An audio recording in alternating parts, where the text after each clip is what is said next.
Go Ulston, world. Ah, that took you by surprise, didn't it? That's Danish for good evening. At least I think it is. I might tell you that it's taken me about 25 attempts to rehearse that. Oh, God, it's a very difficult language. Anyway, this is my final broadcast from Aarhus in Denmark, where I've been staying with my friends, the Anderson family. So what I thought I'd do is, it's exactly a week ago since I left Murla, my home in Murla. And I thought I'd just have a little assessment of what's happened, some of the amusing incidents. And let's look back on what's happened and look back and look forward to what is to come.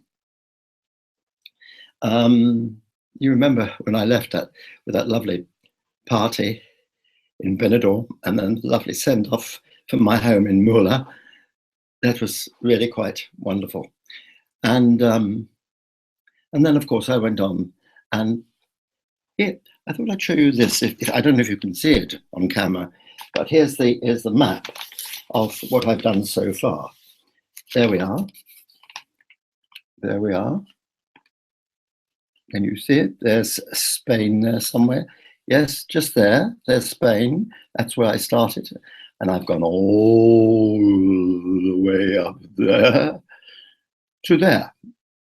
And then tomorrow I should be going the day after I should be going by sea across there to the Oslo fjord, to Oslo, and then going right the way up to Bodo, which is in the Arctic Circle. A long way. But I'm looking forward to it. Now, do you remember, it started in Perpignan, which was a place I didn't like very much, my journey. And then I went on to Frankfurt, which I also didn't like.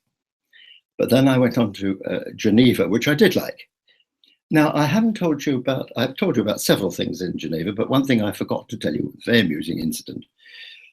Well, it was for me, but not for the persons concerned. But there, I was sitting on a bench seat near the water's edge, because it's a very beautiful place, Geneva. And there was a rather attractive young lady in very tight jeans and high heels, stiletto heels, and wearing what looked like a man's white straw hat. And she had a very expensive camera, and her boyfriend was with her. And in any case, what she started to do was to take lots of pictures and everything, but all of a sudden she got the most dreadful coughing, the most awful sneezing fit. And she never, ever stopped sneezing. Well, she sneezed about 15 times, I think. Poor darling. However, when it came to about the 14th sneeze, the most dreadful thing happened. The lovely man's white straw hat suddenly flew off her head and straight into the water and floated off into oblivion. Well, of course, my instinct, being a very gallant young Englishman, was to leap in the water and drag it up for her, but my better instincts told me no. Anyway, she's without that white straw hat now. It's probably on its way to Shanghai or somewhere, I don't know. But that was quite amusing. But I loved Geneva. I thought it was good. But also, if you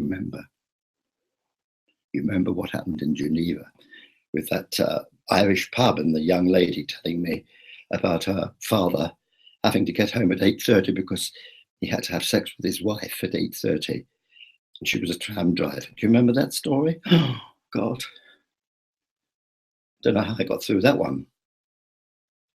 And then the poor man at the service station, whose 2 front teeth fell into his cup of boiling hot coffee. Oh, I've seen some terrible things. The poor souls. I'm so sorry for them. There's nothing I could do about it, really, is there? So there's a lot of things happened in this last week, but undoubtedly the highlights have been not only my wonderful singing voice, singing for the, what was it? The Sing of a Dove. Yes, that. My wonderful singing voice. But most important of all, and from around the world, I've received nothing but congratulations about my dancing. And when I say my dancing, I mean my sit-down dancing. Everybody loves it. I mean, I can't help it. And I know my friends in Benidorm will be unbelievably jealous of my skills as a sit-down dancer. But they'll have to put up with it, especially at Italian Twist and Destiny and People and all those places. But I shall give you another flavour of that next week, you know, a bit of that. Oh, yeah. I'll give you some more of that next week. I know that you'll be absolutely anticipating it, but I can't help it. There it is, you know. So where does that leave us now? In Aarhus, I've had a wonderful time. It's a very old town, but there's a lot of rebuilding being done here. Denmark is an extraordinary place. The people are terribly nice, terribly nice. And they've got a lot of social experiments going on here. I believe the taxes are very low. They've got a lovely royal family, Queen Margareta. The town itself was, and the royal family is the oldest in Europe, apparently. I didn't know that. And also, Aarhus is a harbour town. And my friend Christina took me to the harbour this morning, and we had a lovely time looking out, taking pictures and things and film.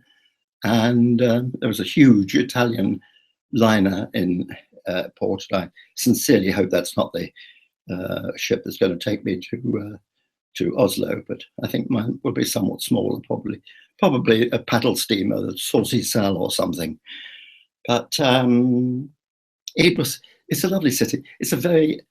It was founded apparently Aarhus in the 6th century with the White Vikings, and they wanted, you know, those people with funny head pieces, and also it was built on the banks of the northern banks of a fjord, so that they could be very aggressive, those Vikings in their time during the Swedish-Norwegian wars, and obviously the sailings across the North Sea to England, northern England.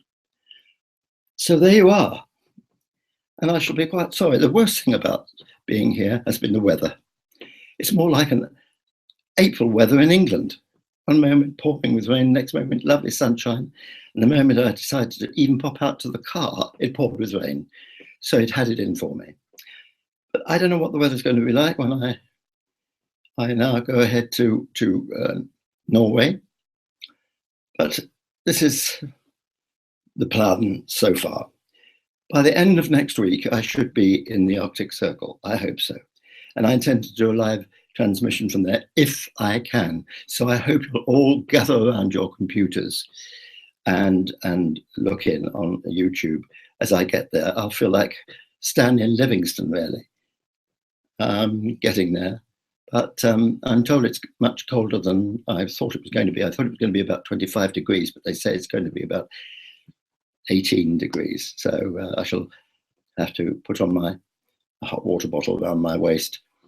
So the idea now is to go across to Oslo, a couple of nights there to rest, then a long journey up to Trondheim, then from Trondheim to a place which I've never been able to pronounce, or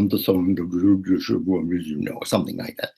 And then from there to Bodø in the Arctic Circle. I'm looking forward to spending 3 nights there, very much indeed. One ordeal that I am a little bit apprehensive about is the one from Bodø, then cutting diagonally through Sweden. And that is going to be a car journey of 10.5 hours. So I shall have to get up in the middle of the night, I think, to be able to complete that journey. Once I get to this place called Umeå, on the east coast of Sweden. No, yes, the east coast of Sweden. Then I do hope it shouldn't be too difficult from then on. I shall go from there to Stockholm, from Stockholm, then to Copenhagen, hopefully across that wonderful bridge that was used in the wonderful Danish murder mystery drama serial, The Bridge, which was shown on BBC television. And I shall go over that. I shall be in Copenhagen. Excuse me. I'll be in Copenhagen. And then from there, I go to Hamburg for one more night. From Hamburg to Munich. From Munich, I shall cut through Liechtenstein. And from Liechtenstein, I'll go to Lake Como in Italy. And from Lake Como in Italy to Montpellier in France. From Montpellier to Barcelona. And that'll be my penultimate stop before I get home. But I'm not halfway through until the end of this week. First of all, I have a sea voyage ahead of me, a sea ferry voyage, and it's over the Skagerrak, which is a nasty piece of water, which can be very, very strong and tough. But luckily, I'm a good sailor, so hopefully I'll be all right. But if I can, I'm going to do a live transmission at 2 o'clock on the day of the crossing, a live transmission at 2 o'clock from the ship. I hope they'll have a Wi-Fi connection. Whew, that's quite a lot to get through, isn't it? So I've had a lot of fun, and I'm really looking forward to doing my sit-down dancing for you all next week. And if you're very good, I might even sing something for you. No, I know it'll get rid of all my viewers all over the world in a flash. Click, click, click, click, click, click, click. I don't care. I shall sing to you. God knows what I shall sing.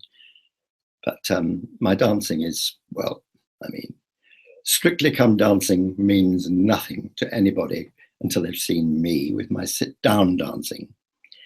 So having said that, I will say a very big thank you to all my friends here in Denmark, especially to the Anderson family, who've been so hospitable and so friendly and warm to me. And then tomorrow I pack my bags and I drive off to Frederikshavn, which is a port on the north shore of the fjord. And from there, I'll take a journey on the ship. If you look on the map, yes, do look at the map. It's time you did something yourselves. I'll be going on the ship up the Oslo fjord until I reach Oslo, and then I'll have a couple of nights rest. But that's enough for me for one night. All I ask you to do is to look forward to my dancing next week and maybe my singing. So you've got a lot of good things to look forward to. It's been a very eventful week, I must say, and it seems longer than a week really to me. I'm getting over the loneliness thing, I think, as much as I can. Anyway, keep your fingers crossed for me. I'm doing my best, and I will carry on doing my best, because I'm British. Good night to you all, and God bless you. Bye.